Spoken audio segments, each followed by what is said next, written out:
Okay, so today we're gonna continue our meditation sessions, okay? And it always comes with the guided part, which is the beginning mostly. I will say a couple things when we end it, but the beginning is the guided part, usually. And what I want to talk about this time is just to clarify a few things from the last time, okay? And we're just gonna do it again. Last time I said that I wanted us to be present, okay? But on top of being present, I wanted us to constitute ourselves as raw material. And what I want to point out for us to get our mind even more right, to correct itself even better, to meditate, is when we constitute ourselves as raw material, we are active, okay? But if you find yourself just being present without the constitution, then that is passive. Okay, so there's a difference between active and passive. Um, One thing is when you find yourself present, you will also find a historicity, right? Uh, we find ourselves because it was an independent arising. It independently arised that it is there, right?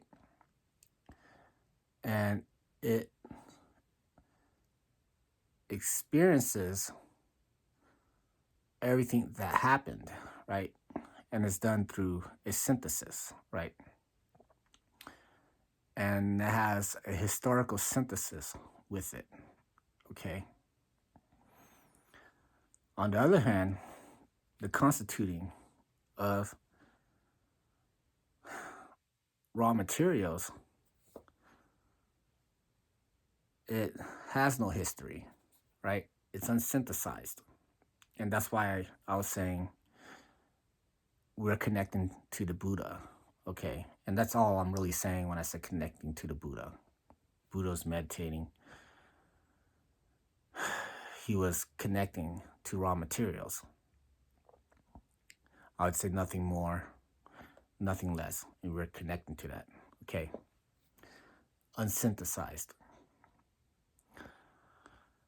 So the synthesis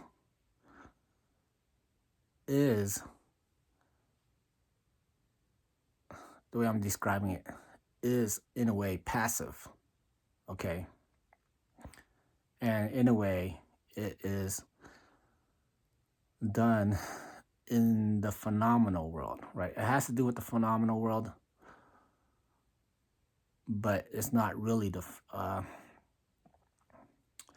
it is not purely active, right? It is a reaction. Being present is a reaction, right? Like in a way, you had to have let go to be present, and then you're going to find yourself in this historicity. And I just want to kind of like flip that, okay? When we constitute ourselves as raw material, there is no time synthesis. There is no time, okay? And I was saying that we're gonna place ourselves everywhere, right? We place ourselves everywhere, okay? And we don't have to synthesize anything, but we are everywhere, okay? And we we look around and we speculate everything, right? We're speculating unsynthesized. The speculating is just as much as the Constitution, and it has an ability, and it has value, and it has understanding, okay? But we are not allowing in our Constitution this historicity to affect us. Okay? Our mind is not allowing the historicity to affect us. We are the moment, not being in the moment. We are the moment. Okay? We are the moment. I want to point out there's a difference, okay? One has a historicity to it, and the other is time, right? In its pure form, okay? And us constituting time as a pure form, that is of the essence, okay? We are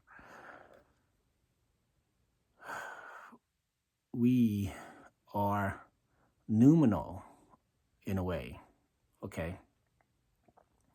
The things that are of the essence are noumenal, and there are rules, okay? The configuration has rules of existence, okay? It has to have a faculty of understanding, right? These rules are non-phenomenal, okay? It has the understanding of space, time, and causality. Those are three major ones, okay? The understanding of space, time, and causality. The understanding is of the essence, okay? And for us to understand it, what else is of the essence is ability, okay? The ability to understand.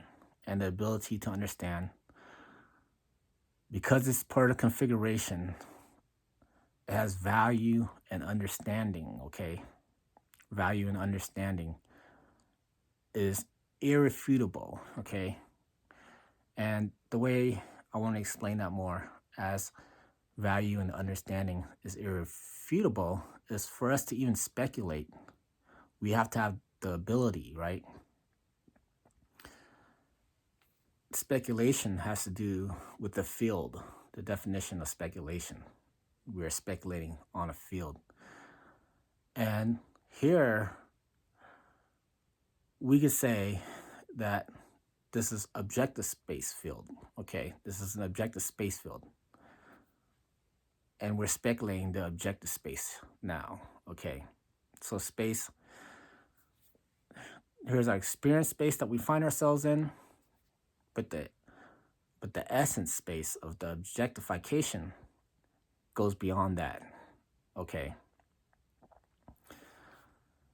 So I want to say that when we find ourselves being present, right, we are limited. But the Constitution itself is unlimited, okay? So I think that's all I really want to say this time, because since I've been meditating, since last week, actually, I don't want to overdo it, okay? I don't want to overdo it.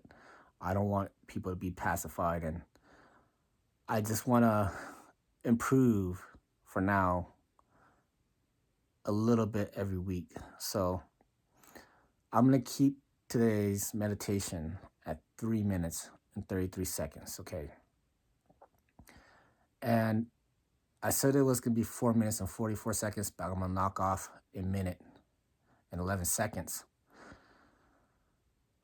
to kind of persuade us to be even more focused than we were last week, okay? I had a good week. I hope y'all did. I mean, my abilities were improved, I would say. And I'm thinking a lot about Kant, and it's kind of distracting me from the meditations. So I'm going to keep it at 3 minutes and 33 seconds. So I'm going to try to separate this from the Kant by a little bit, okay? Because I still want to talk about Kant a little bit. So last time when I meditated, right, I started saying that, I started saying with inhale and exhale. And I just said it a few times and I hit the thing and I just got into my pose. And it was probably a little awkward to y'all, right? I just kind of jumped into it like that. So I want y'all to know that this is how it's going to work, okay? Uh, I, um, by the time I start breathing in and out, you should already try to be at that state, right? After a few times. I'm not going to say as much.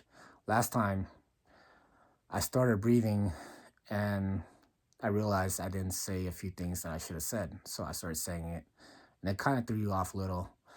But just know that when you see me after I hit the bell, I just kind of like got into that stance, right? I was just breathing. I slowed everything down. Uh, that's what you want to do, okay? You want to get that early. Like you want to just start clear your mind right when we start breathing, right? So when I hit this time this is from what I understand, this is a fish, like a fish head, right? I'm gonna hit this. This is made out of wood, and the ding is made out of brass. Okay. Um, I'll tell y'all a story. So, and I kind of like a little bit forgot it, but I know the general idea of it is this was taught to me by my uncle. He was a Buddhist monk, but he had a big one of these. But he said that this was, in a way, a representation of the well of life, right? He says that there was a fish in the ocean, and then the fish ate another fish, right? And then that fish was eaten by another fish, and it just kept on going on, going on, going on, okay? And this fish lands up like it gets stranded, you could say, or it ends up on the land at a beach, right? And there's this Buddhist monk that was looking for an answer, right? He's walking around touching things, and what happens? He runs into this thing, and it's dead, but it represents, you know, thousands of generations of fishes that's been eaten. Okay, so in general, this is like when you hear it, you're gonna hear a cluck, right? And that's going to initiate the 3 minutes and 33 seconds. Okay. Um, I'm gonna have to do it differently because I'm gonna look at my time. I'm gonna find a place where I can do the math, and I'm gonna hit it, and I'm gonna stare at the time rather than letting the timer, because I want y'all to hear this and the bell rather than the digital one, right? The thing about meditation is, a lot of times I would go to the meditations just so I could hear somebody ring the bell for me. Like, I don't need anything else besides ringing the bell. So I'm gonna do that for y'all. Okay, you have a certain time limit. I'm gonna control the time limit for y'all. Okay. Um, what else did I say? So 3 minutes, 33 seconds. You're gonna hear a cluck, and then 3 minutes and 33 seconds later, I'm gonna hit this, right? So this is a question. Now this is an answer. This is a question, okay? That's what my uncle taught me. And I like the idea, okay? Also, if you remember what I was talking about uh, last time, I was talking about the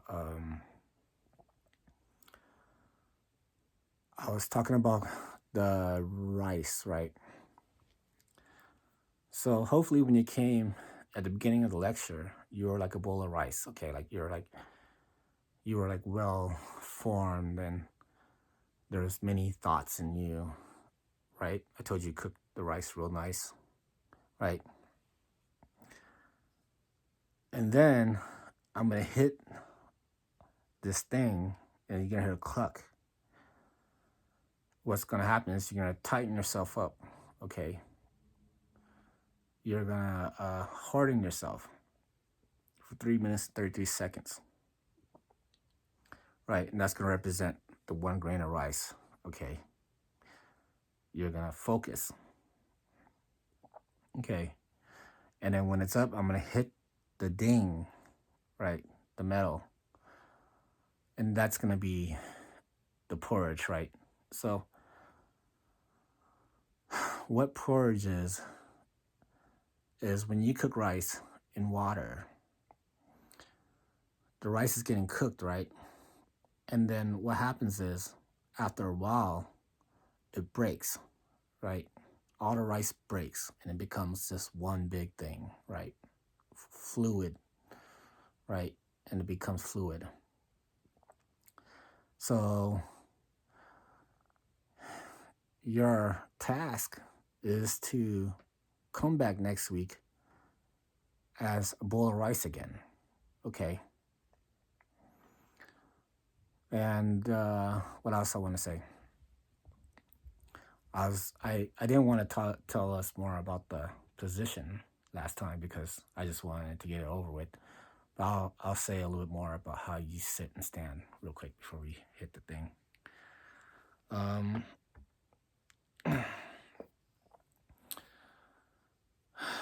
Usually when I sit and meditate, right, I probably wasn't sitting at a good position last time. I kind of knew it was 3 minutes and 33 seconds. So it's just like I'll just sit there for 3 minutes, 33 seconds. But usually they have these pillows, right? I'm sure they have a special name for it. But at least for me, I think, or people in general, is that you want your butt higher than where the other 2 points of the connection to Earth is, right? So you want your butt higher than where your legs are folded, right? Because then the way your back sits on itself is more straight, right? If your spine is bent in a C, then you'll kind of like fall backwards, and it's more painful for me if I did not have my feet and knees below my butt. Okay, so there's these special seats. They say if you're tall, you might need 2 pillow cushions, right, below on your butt, right? So I wanted to explain that because I kind of feel like I just kind of brushed it off, but there you go. You're in a position and you have a gaze, right? You're supposed to have your mouth open, and sometimes I don't do that. And I rarely actually do that, and I know it's wrong. But try to keep your mouth open. Inhale with your nose. Exhale with your mouth, okay? Stay focused.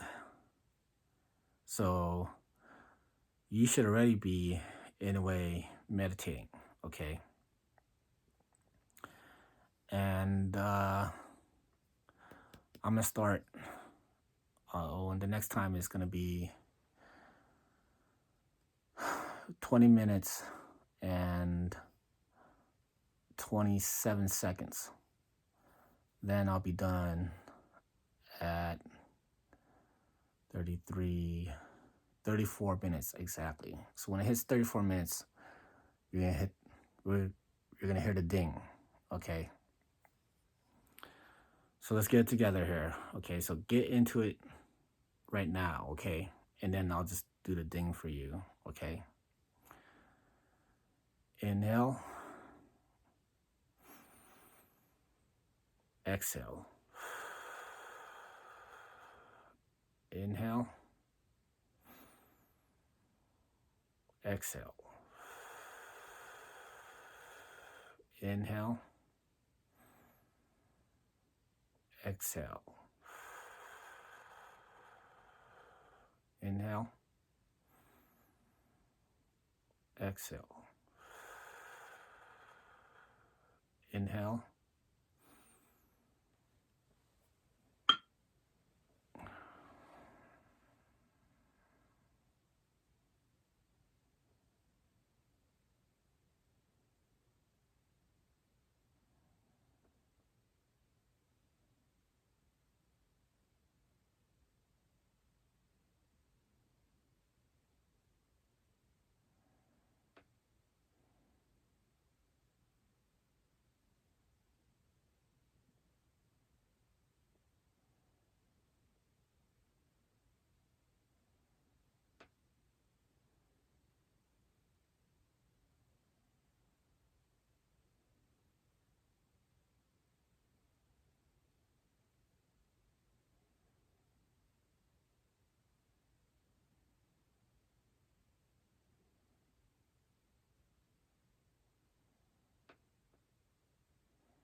all right, so still just take your time to come back.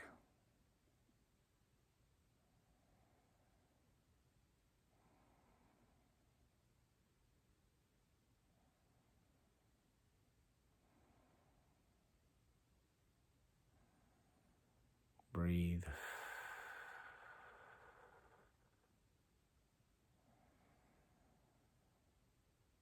Exhale.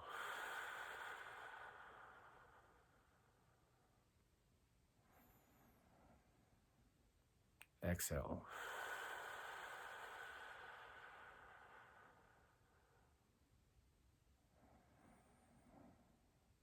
Exhale.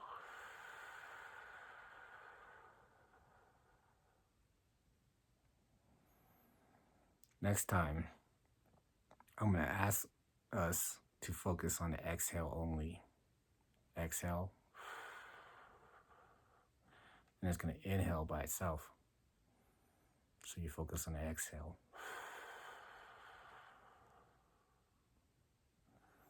Inhales by itself.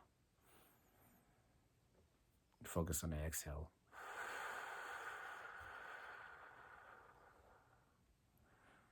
When you do that enough,